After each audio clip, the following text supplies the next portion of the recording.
Hey, what's up you guys? This is Rob from A Gay Guy Plays, and today on the rundown we get airborne with the lightweight wonder, Zephyr. Okay, so let me tell you, Zephyr is seriously one of the funnest warframes to play, but also a bit difficult to maneuver. Constructed with Oxium, you'll find that this warframe is quite floaty. Her abilities and built-in mechanics have an amazing amount of crowd control and also allow her some insane mobility. While in tighter missions she can feel a bit caged, she definitely has the tools to cause a ruckus wherever she lands.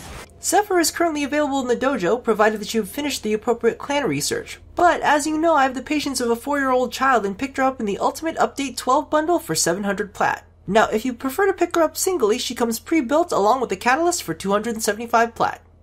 Let's take a look at her abilities. Her first skill, Tailwind, launches her into the air, damaging enemies and potentially knocking them down.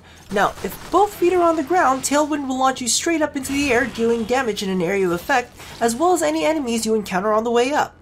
Now, if you're already mid-air, it will propel you forward, dealing damage to all enemies you barrel through. Think of it like a mid-air slash dash.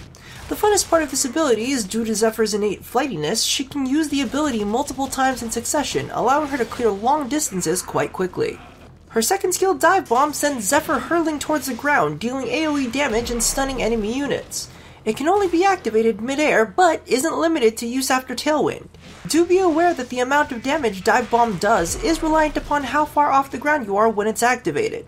Now, to be honest with you, as the damage from this skill isn't very impressive, especially in closed quarters, I mainly use the skill for the stun or to quickly descend from a Tailwind.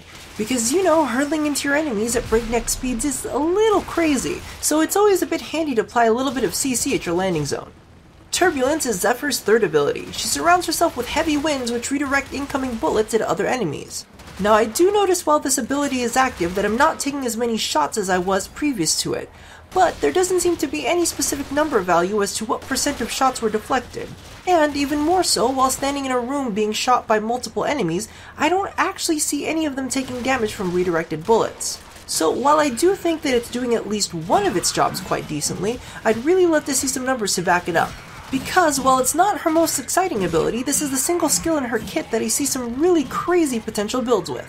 Zephyr's final ability is called Tornado. She unleashes several twisters that pull your enemies into the air, dealing damage over time and whirling them around and around and around. This probably wins the award for the most hilarious warframe ability.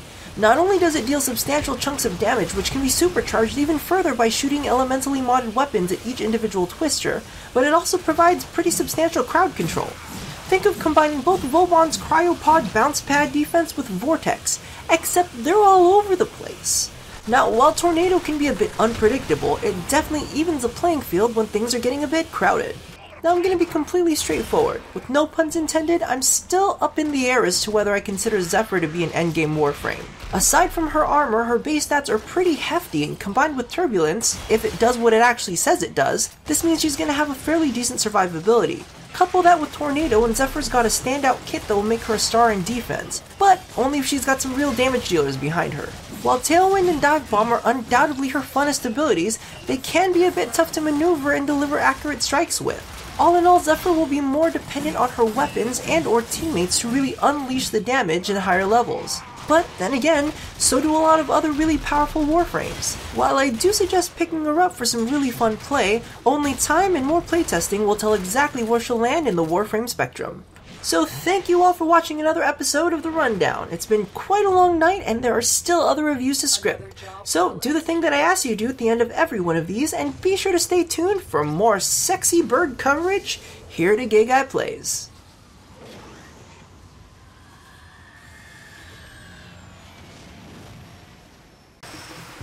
Get down here. I'm in the mood for a little bird on clone action.